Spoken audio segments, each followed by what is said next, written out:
Oke semuanya, kembali lagi bersama Pras TV. Nah, di video kali ini kita akan melanjutkan spoiler Swallow Star.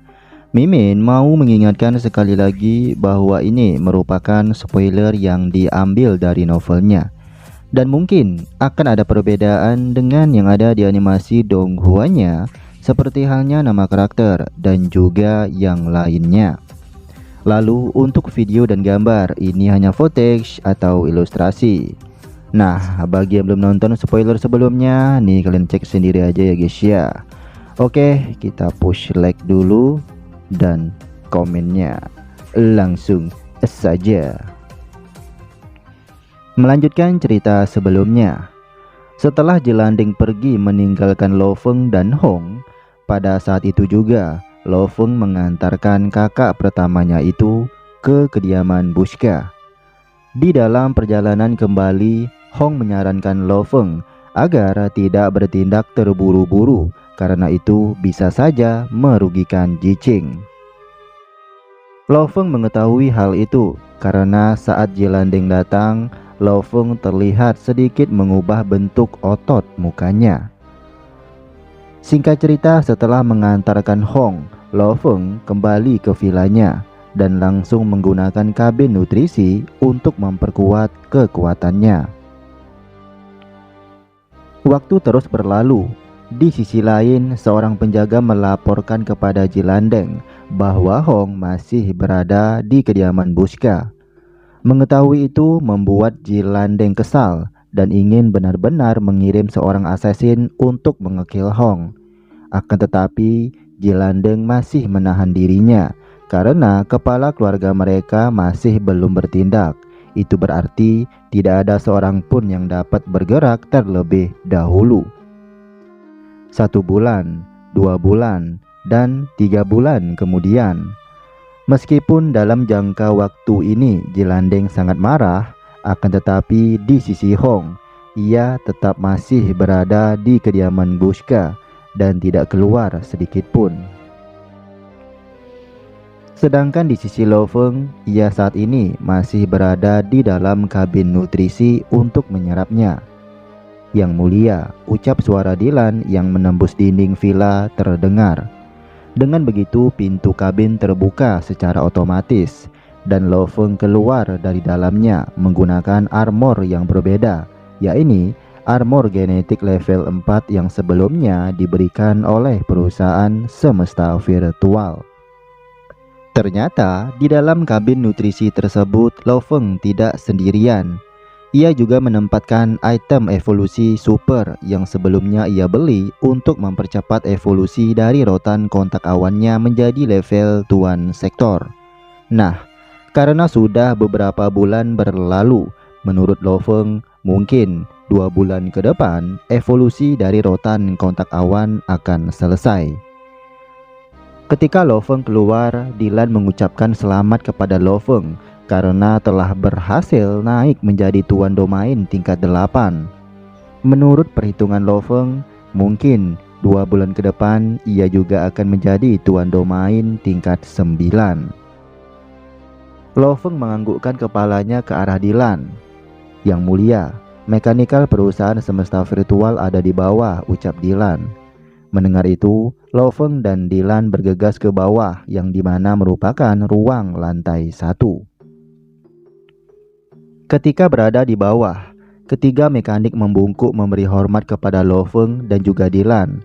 Mereka mengatakan perbaikan kapal alam semesta telah selesai. Mendengar itu, Lo Feng tampak bersemangat dan mereka pun segera berjalan ke ruang bawah tanah villa untuk melihat kapal alam semesta tersebut.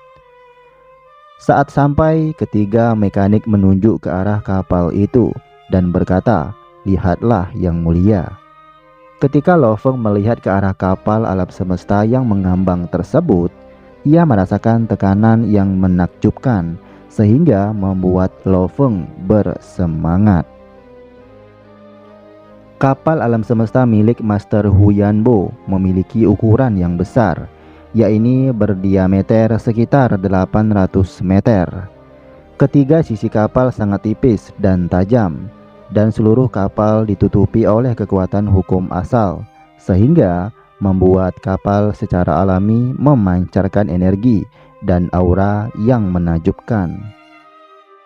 Menurut perkataan mekanik tersebut, kapal ini dibangun dan diperbaiki menggunakan bahan esensi tembaga hibrida atau bisa dibilang logam kelas F9.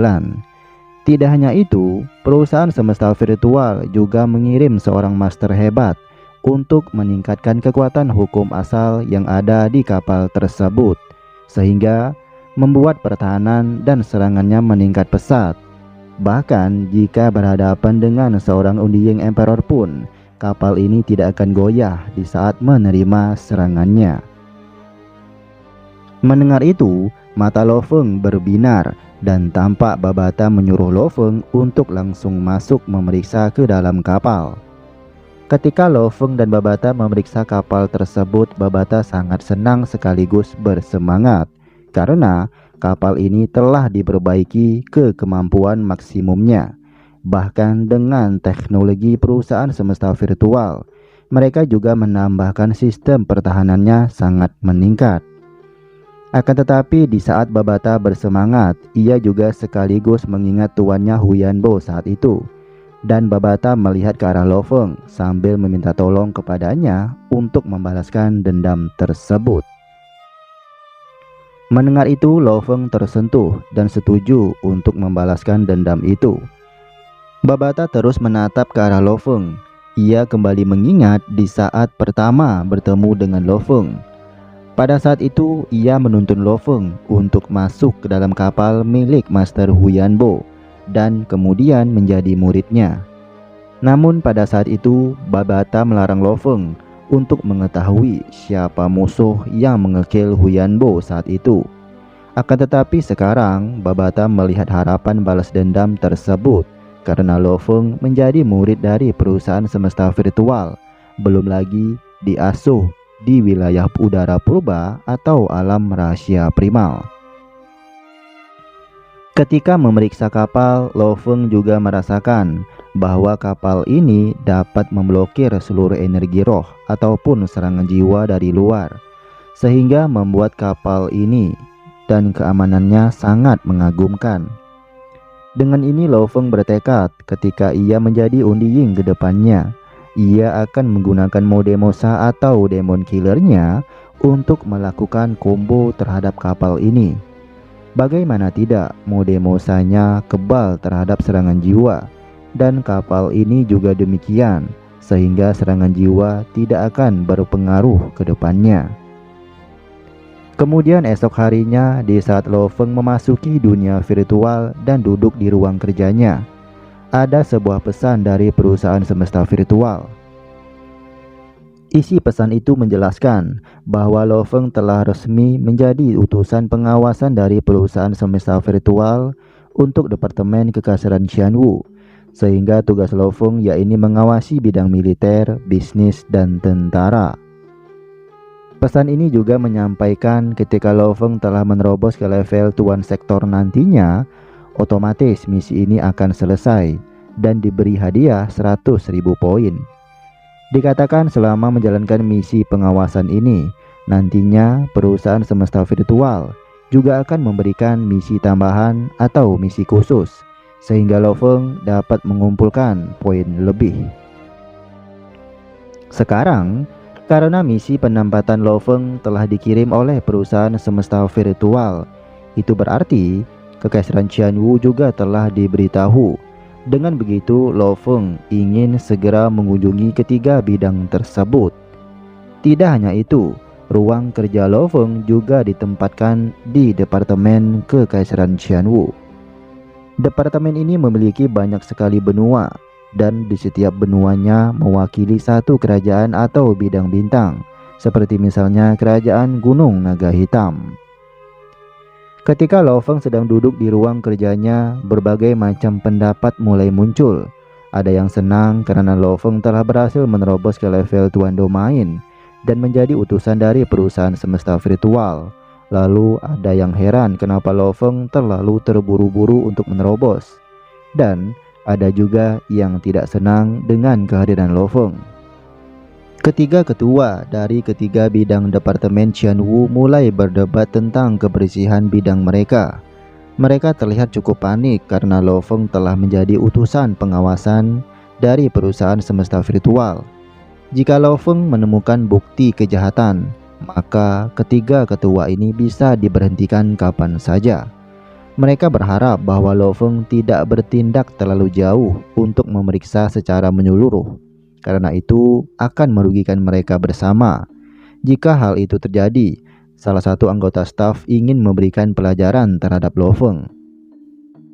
Kemudian singkat cerita, Lo Feng akhirnya memasuki kantor perusahaan semesta virtual Departemen Qianwu. Ketika Lo Feng sampai, ada 3 ketua dan beberapa anggota lain datang menyambutnya. Keseluruhan dari mereka adalah pejuang level Undiying dan membungkuk memberi hormat kepada Lo Feng bersama-sama. Di saat melihat pemandangan seperti ini, Lo Feng terlihat cukup terkejut. Ia tidak menyangka penyambutan utusan sampai seperti ini. Menurut informasi yang Lo Feng dapatkan, seorang wanita yang ada di depannya ini merupakan ketua dari bidang militer, yaitu Risa. Lalu, pria dengan rambut emas merupakan ketua dari bidang tentara yang bernama Aifu. Dan yang terakhir, pria yang mirip seperti seekor kera ini pasti adalah ketua dari bidang bisnis dengan nama Zhen Qian. Ketika mendengar perkataan Lo Feng, ketiga ketua bidang tersebut mengangguk dan memperlihatkan senyuman tipis. "Sepertinya Yang Mulia telah mengetahui informasi kami," ucap salah satu ketua tersebut. Lo Feng mengangguk dan berkata, "Mohon bantuannya," ucap Lo Feng. Ketua bidang militer Risa memberitahu kepada Lo Feng, selain mereka bertiga yang merupakan ketua dari masing-masing bidang, ada lebih dari 300-an Undiying lainnya dan 800 juta anggota staf yang membantu mereka. Ketika mendengar itu, seluruh Undiying dan staf langsung tiba dan membungkuk memberi hormat kepada Lo Feng. Lo Feng menahan napas ketika melihat banyak sekali personel yang membungkuk di hadapannya. Akan tetapi, ia melihat seseorang yang dikenalinya yang berada di 300-an Undiying. Ia adalah Man Luo, seseorang yang sering Lo Feng temui di arena Killing Field pada saat di Kerajaan Gunung Naga Hitam. Nah, bagaimana dengan kelanjutan ceritanya? Oke, cukup sampai di sini dulu videonya. Yuk, push like dan komen, lalu subscribe ya guys ya. Oke, bye bye.